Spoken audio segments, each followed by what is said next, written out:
नमस्कार. आज मी प्राध्यापक MP पाटील सरांच्या गीता ज्ञानेश्वरी इहवादी दृष्टिकोन या पुस्तकाचे वाचन सुरू करत आहे. नेहमीप्रमाणे पहिल्या भागात अर्पणपत्रिका, प्रास्ताविक आणि ब्लर. प्रथम अर्पणपत्रिका.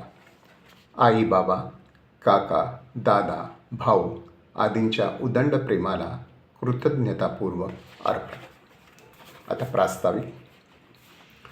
महाविद्यालयीन विद्यार्थ्यांसाठी विद्यापीठाने लावलेल्या ज्ञानेश्वरी अध्यायांचे अध्यापन करीत असताना पारंपरिक आध्यात्मिक आशयापेक्षा इहवादी अंगाने त्या अध्यायाचा अन्वयार्थ लावण्याचा प्रयत्न करणारा मी एक शिक्षक.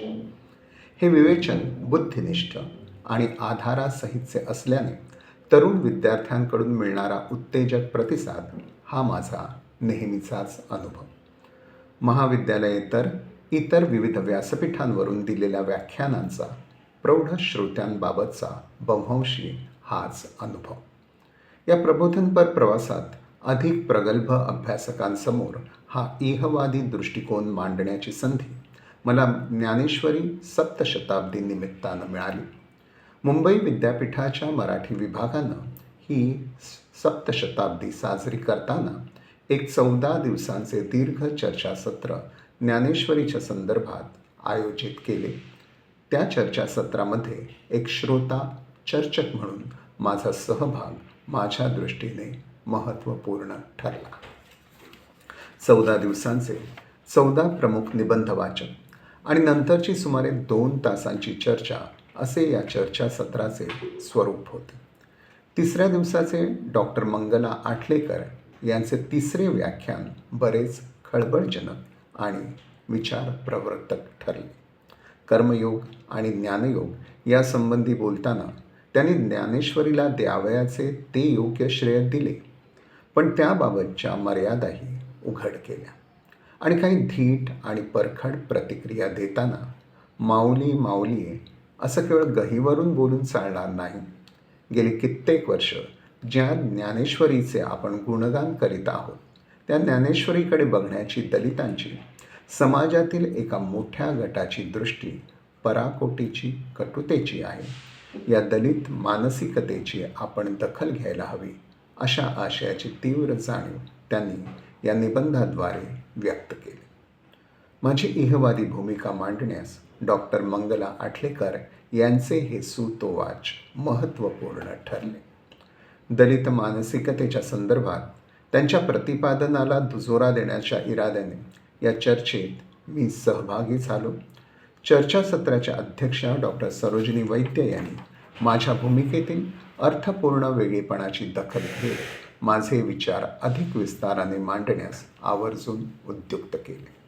त्यानुसार त्या चर्चासत्रात त्या 14 दिवसात टप्प्याटप्प्याने 3-4 छोटी टिपणे मी सादर केली आणि पहिल्याच टिपणाला विद्यार्थ्यांचा आणि अभ्यासकांचा जो उत्स्फूर्त प्रतिसाद मिळाला त्यामुळे माझ्या भूमिकेला मोठा आत्मविश्वास मिळाला. हा प्रतिसाद शेवटल्या टिपणापर्यंत मिळत राहिला. अगदी आध्यात्मिक परंपरेतील श्री फडके नावाच्या 82 वर्षाच्या वयोवृद्ध अभ्यासक श्रोत्याने माझी भूमिका उचलून धरली आणि पारंपरिक विचारांच्या श्रोत्यांना पुनर्विचाराचे आवाहन केले. ही पावती खूपच मोठी होती. या चर्चासत्रावर आधारित मुंबई विद्यापीठाच्या मराठी विभागाने ज्ञानेश्वरी दर्शन नावाचा ग्रंथ सिद्ध केला. या ग्रंथाच्या संपादिका डॉक्टर उषा मा देशमुख यांनी मी संकल्पित निबंधवाचक नसतानाही यासंबंधीचा माझा लेख आग्रहपूर्वक मागवून घेतला आणि अतिशय मूलगामी स्वरूपाचे लेखन असा निर्देश प्रस्तावनेमध्ये करीत तो लेख त्या ग्रंथात त्यांनी समाविष्ट केला. या पार्श्वभूमीवर त्यानंतरची 5-7 वर्षे मी या भूमिकेचा प्रकल्प डोळ्यासमोर ठेवून गीता आणि ज्ञानेश्वरी या दोन्ही ग्रंथांचे अधिक बारकाईने, अधिक संदर्भ ग्रंथातील आधार शोधत लेखन सुरू केले. माझ्या या लेखनाला ज्येष्ठ समीक्षक द्वय, माझे निकटचे मित्र प्राध्यापक गंगाधर पाटील व डॉक्टर मसू पाटील आणि मान्यवर कवी, कथा, कादंबरीकार, सन्मित्र प्राध्यापक ना पेडणेकर आणि सौ पेडणेकर यांनी सततचे प्रोत्साहन दिले आणि या सर्व लेखनाला प्राध्यापक वसंत दावतार, प्राध्यापक पुरुषोत्तम पाटील, डॉक्टर गंगाधर पानतावणे, प्राध्यापक दी देशपांडे या साक्षेपी संपादकांनी अनुक्रमे मराठी संशोधन पत्रिका मुंबई, कवितारती धुळे, अस्मितादर्श औरंगाबाद, आजचा सुधारक नागपूर या त्यांच्या प्रतिष्ठित नियतकालिकांतून मोठ्या तत्परतेनं प्रसिद्धी दिली. अशी प्रसिद्धी देताना कवितारतीच्या संपादकाने प्रसिद्ध होत असलेल्या पहिल्याच लेखाच्या अखेरीला स्वतःचे एक स्वतंत्र भाष्य करीत या लेखनाचे महत्त्व अधोरेखित केले. ते भाष्य असे. हा विशेष लेख आम्हाला फार महत्त्वाचा वाटतो. गीता ज्ञानेश्वरीतील काही आशयासंबंधी प्रश्न उपस्थित करणारा हा लेख आहे. काव्यग्रंथ म्हणून, तत्त्वज्ञान ग्रंथ म्हणून ज्ञानेश्वरीचे अद्वितीयत्व लेखकालाही एरवी मान्य असले तरी चातुर्वर्ण्य व पूर्वजन्मीचे कर्म या संदर्भातील गीता ज्ञानेश्वरीतील विवेचन कसे खटकते ते लेखकाने साधार मांडण्याचा प्रयत्न केला आहे. या विवेचनासंबंधी दलित विचारवंतांतही तीव्र प्रतिक्रिया आहे. संत वाङ्मयाचे गाढे अभ्यासक आणि अधिकारी भाष्यकार प्राध्यापक श्री शेणोलीकर यांच्यासारख्या ज्ञानेश्वरी भक्तांनाही या प्रतिक्रियेमधले तथ्य नाकारता आलेले नाही. आपल्या अगदी नुकत्याच प्रसिद्ध झालेल्या मराठी संतवाणीचे मंत्राक्षरत्व या ग्रंथात ते म्हणतात, मध्ययुगीन पुरोगामी धर्मसुधारक म्हणून संतांचा गौरव करणे प्राध्यापक रावसाहेब कसबे व डॉक्टर यशवंत मनोहर यांच्यासारख्या दलित समाजातील विचारवंतांना बिलकुल मान्य नाही.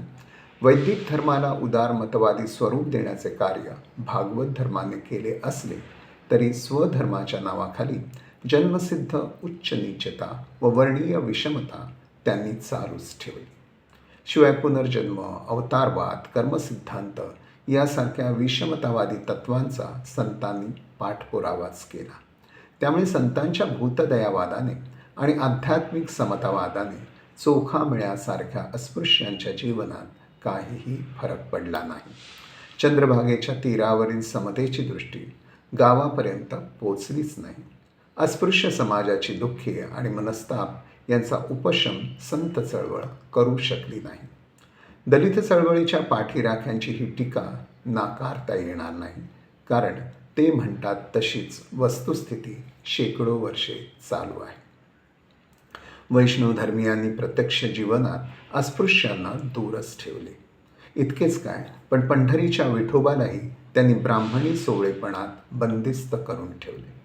साने गुरुजींना विठोबाच्या बंधमुक्तीसाठी प्राणांतिक उपोषणाचा सत्याग्रह करावा लागला. मात्र 20व्या शतकाच्या उत्तरार्धात देखील आपण ज्या गोष्टी अंमलात आणू शकलो नाही त्याबद्दल 13व्या-14व्या शतकातील वारकरी संतांना दोषी ठरवणे हे प्रशस्त नाही. डॉक्टर आंबेडकरांसारख्या गतिशील व कणखर व्यक्तिमत्वाच्या नेत्याला समतेसाठी आजही तीव्र लढा द्यावा लागला. तेथे सहिष्णू वृत्तींच्या संतांना बोल कसा लावावा? त्यांचा समतावाद आध्यात्मिक क्षेत्रापुरताच होता असे मान्य करणे भाग पडते. मध्ययुगीन समता विचाराची ती एक मर्यादाच ठरते. या निष्कर्षाच्या पार्श्वभूमीवर प्राध्यापक MP पाटील यांनी केलेले विवेचन आणि त्यांनी सुचवलेली इहवादी अन्वयार्थाची सूत्रे वाचकांच्या विचारांना निश्चितच चालना देतील याची खात्री वाटते. कवितारतीकारांनी लगेचच्याच दुसऱ्या प्रसिद्ध केलेल्या लेखातील भूमिकेला खास वैयक्तिक पत्र लिहून उत्तेजन देत उत्साहित केले आहे. ते लिहितात, हाही लेख त्यातील साधार आणि तर्कशुद्ध विवेचनामुळे परिणामकारक झाला आहे. ज्ञानेश्वरीतील प्रतिपादनासंबंधीची तुमची मध्यवर्ती भूमिका आज सर्वांना पसंतीस यावी अशीच आहे. तुमच्या या सर्व लेखां मिळूनचे एक चांगले पुस्तकच तयार व्हावे, त्या दृष्टीने विचार व्हावा. गंबा सरदार आज हयात असते तर त्यांना तुमच्या लेखांचे केवढे कौतुक वाटले असते. एका जबरदस्त ग्रंथाबद्दल असे चिकित्सक लिहिणे हे सोपे काम नव्हते. परंपरावाद्यांवर ओरखडे उठतीलच. त्यांनी प्रामाणिकपणे आत्मनिरीक्षण करायला प्रवृत्त व्हावे एवढी तीव्रता तुमच्या विवेचनात आहे. शेवटी मतभेदही सांभाळून घेईल. तुम्ही जो समन्वयाचा दृष्टिकोन मांडता आहात त्यामुळे ओरखडे उठलेल्या जागीही शामक मलमपट्टी झालेली आहे. सारेच काही तोलून मापून सांभाळून लिहिले आहे. मनःपूर्वक अभिनंदन. तुमचा हाही लेख कवितारथीच्या वाचकांना खूप आवडेल याची ग्वाही देतो. मराठी संशोधन पत्रिकेच्या संपादकांनी तर एका दीर्घ लेखाला सदर पत्रिकेचा एक संपूर्ण अंक देऊन या लेखनाचे महत्त्व आणि मूल्य अधोरेखित केले. प्रख्यात विचारवंत नानासाहेब गोरे यांची आलेली छोटी पण लागोपाठची 2 पत्रे माझ्या विचारसरणीला पाठिंबा देणारी आणि माझ्या लेखनाला मोठी उत्तेजना देणारी ठरली. त्यातील काही वाक्ये. गीता ज्ञानेश्वरीवरील तुमचा प्रबंध एकदम पसंत. गीतेपासून ज्ञानेश्वरीपर्यंत, गीता रहस्यापर्यंत मूळ विचारांचा साचा एकच. ये बुद्धे हे परत तत्सु सहा. येतपासून सुरुवात करून चातुर्वर्ण्यापर्यंतचे समर्थन. तत्वचिंतनाच्या भराऱ्या कितीही असोत, समालोष्टाश्म कांचनहापर्यंत मूळ वर्णव्यवस्थेची कर्मविचारांची दांडी सुटलेली नाही. गीतेचे काय किंवा ज्ञानेश्वरादी संत मंडळींचे काय, त्यांनी त्या चौकटीवर हल्ला केला नाही. तुमच्या अभिप्रायाशी मी सहमत आहे. तुमचे विवेचन पद्धती मला आवडली. पुष्कळ लिहा. अनुष्टुपचे समीक्षक संपादक प्राध्यापक प्रभाकर बागले यांचे आलेले मार्मिक पत्र या लेखनातील वेगळे मर्म मलाही उलगडवून दाखवणारे. मला जाणवलं ते असं की तुमच्या मनाला असलेलं इहवादी वळण आविष्कारक होऊन सौंदर्य टिपतं आणि तर्कशुद्ध विधानांकडे वळतं. संहिता आणि संहिताकार याच शब्दांचा जाणीवपूर्वक वापर वाचकांमध्येही एक मानसिकता निर्माण करण्यास सहभागी होतो. सश्रद्ध मन दुखावलं जात नाही. स्केप्टिक मनामधल्या प्रश्नांना कोरडं होऊन देत नाही. ज्ञानेश्वरीतील कॉस्मिक दृष्टी आणि दलित साहित्यातील ऑन्थ्रोपोमॉर्फिक दृष्टी यामधील शक्तिस्थाने उणीवा हळुवारपणे पण तेवढ्याच आत्मविश्वासाने तुम्ही अधोरेखित केल्या आहेत. अकोला येथील अशीच समकक्ष विचारसरणीची प्रबोधन व्याख्याने देणारे लिहिणारे निवृत्त प्राचार्य देवराव भालकर या दूरच्या अपरिचित वाचकाचे एक गमतीदार पण बोलके पत्र.